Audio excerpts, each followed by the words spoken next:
Oi pessoal, tudo bem? Aqui é a Viviane do blog Cidadania Mil e hoje nós vamos falar sobre algumas vantagens e desvantagens da escolha do microempreendedor individual.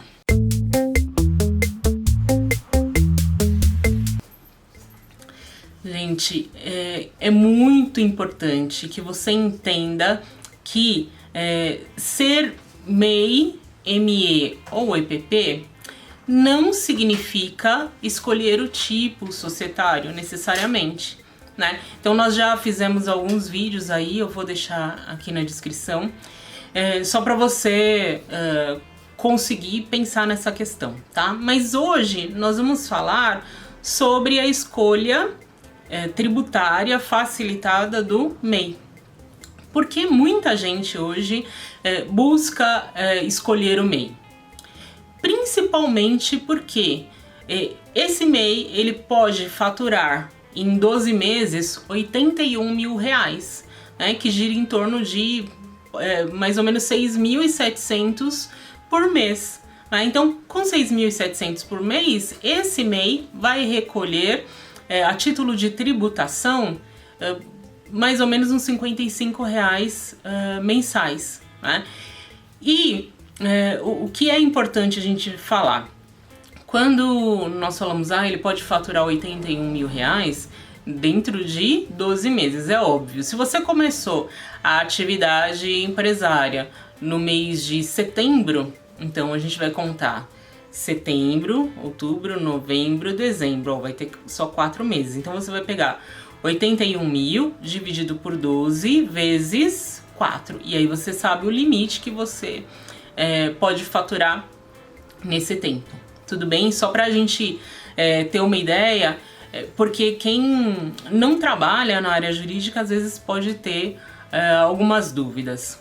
Uma pergunta super recorrente é a seguinte: vamos imaginar aí que você é empregado, né? Você tem um trabalho em que você é registrado, empregado registrado CLT na carteira, tá? Sei lá, você é um auxiliar administrativo, você, enfim, trabalha em alguma atividade em que você é registrado.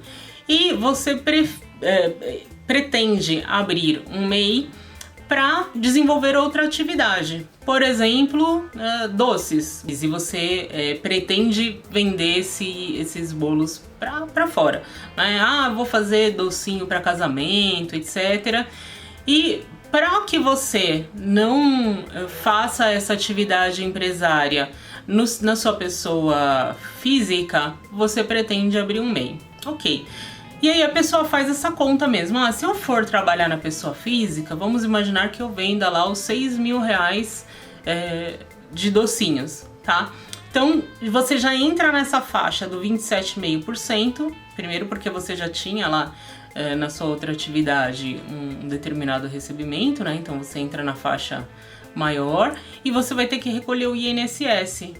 Que aí vai ser até o valor do teto, mas sobre o teto você vai pagar aí como contribuinte individual 20%. Então, você está fazendo uma conta, quase metade desse valor então vai para o governo a título de tributação, se você escolher trabalhar na sua pessoa física, não é? Que para o direito a gente chama de pessoa natural. Então muita gente fala assim, eu vou abrir um MEI porque aí eu pago só 55 reais. Agora, qual é a dúvida recorrente? A pessoa sempre pensa, mas se eu abrir um MEI e dali um mês eu for demitido, eu tenho direito a pedir o seguro-desemprego? Não, não tem. Por quê? Quando você abriu um MEI, você, além de escolher essa facilidade de recolhimento de tributo, você é um empresário individual, né? Você é um empresário. E como é que você sabe quem é esse empresário? No artigo 966 do Código Civil, nós temos lá as regras de configuração desse empresário. E quem é o empresário? É toda pessoa que vai organizar os fatores de produção, né, para produzir ou circular bens ou serviços. Então, como você vai organizar? Você atua no mercado se responsabilizando pela sua atividade empresária, razão pela qual o Estado entende que você não precisa dessa ajuda governamental, que é o seguro-desemprego. Tá? Então, por uma questão de lógica, não dá para você estar nos dois sistemas. Então, uma vez que esse empregado seletista abriu um MEI ou abriu uma outra empresa, tá? Vamos pensar lá, ao invés de escolher um registro de empresário individual, a pessoa decide montar uma sociedade limitada, ou ainda ele tem verba e abre uma EIRELI. A partir do momento que ele passa a ser empresário ou sócio ou titular de uma empresa, ele deixa de ter esse direito ao seguro-desemprego, tá? Isso é super importante para amanhã ou depois você não ter essa surpresa, né? Enfim, não há problema nenhum. E claro, né, gente, todo o propósito, toda a ideia que a gente tem para garantir essa liberdade financeira passa por uma responsabilização desse empresário. O empresário é aquele que vai assumir o risco da atividade. Então, ele vai pegar todos esses fatores de produção, os insumos, a tecnologia, a mão de obra, né, e o capital que ele vai investir naquela atividade para gerar um lucro, para buscar um retorno para a atividade dele, né? Então, não seria justo onerar a sociedade com o pagamento de um benefício para alguém que não precisa desse benefício. Agora, isso seria uma desvantagem, né, que muita gente acaba pensando aí como uma forma, um problema, né, que advém dessa atividade do MEI. Mas uma das coisas boas que acontecem quando a pessoa escolhe empreender dessa forma é que ele tem isenção de impostos, né?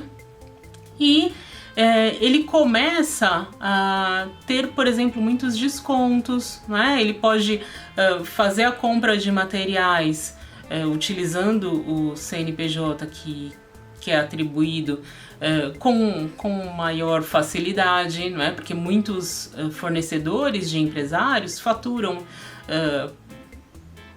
para 30, 60 dias, tal. Então, enfim, é uma das vantagens. E hoje, não sei se você que me segue aqui no canal Cidadania 1000, eu não sei se você sabe, mas existe um programa do Estado de São Paulo de empréstimo a quem é microempreendedor individual a juros zero. Então, tem muita gente que quer virar mesa, né? Quer realmente empreender e vai ter a possibilidade de tomar esse empréstimo, vai ter uma carência de 6 meses para começar a pagar e sem pagar juros, tá? Então, isso assim, super raro, primeira vez que acontece aqui no estado de São Paulo. E o que a pessoa vai ter que fazer? Ter essa inscrição como MEI, óbvio, né? Vai ter que passar por uma capacitação e vai precisar apresentar um plano de negócio, tá? Plano de negócio é alguma coisa que o empresário ele precisa ter definido antes de iniciar a atividade empresária.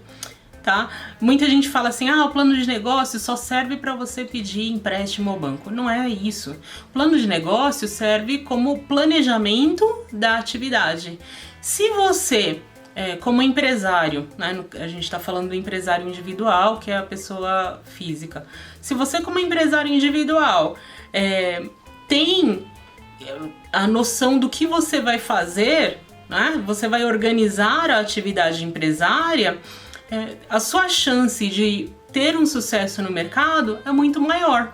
muito maior até do que a pessoa que começa a empreender e não tem a menor ideia para onde vai, tá? Então, dessa forma, eu vejo com bons olhos, porque o próprio Estado, ele não vai simplesmente tentar endividar a população, mas ele vai capacitar essa população para que a sua atividade gere mais empregos. E qual é o propósito de você facilitar a entrada dessas pessoas no mercado? É gerar empregos, tá? Porque a maioria das empresas que hoje dão emprego no mercado, a maioria são as pequenas e médias empresas. Tá? Então, a gente tem que ter muito claro que uma das formas da gente colocar o Brasil para frente é realmente o empreendedorismo, tá bom? Hoje, então, a gente queria falar sobre isso. Se você gostou desse nosso vídeo, dê um joinha. E se você ainda não é inscrito no nosso canal, se inscreva, tá bom? Eu espero você no nosso próximo vídeo. Um abraço!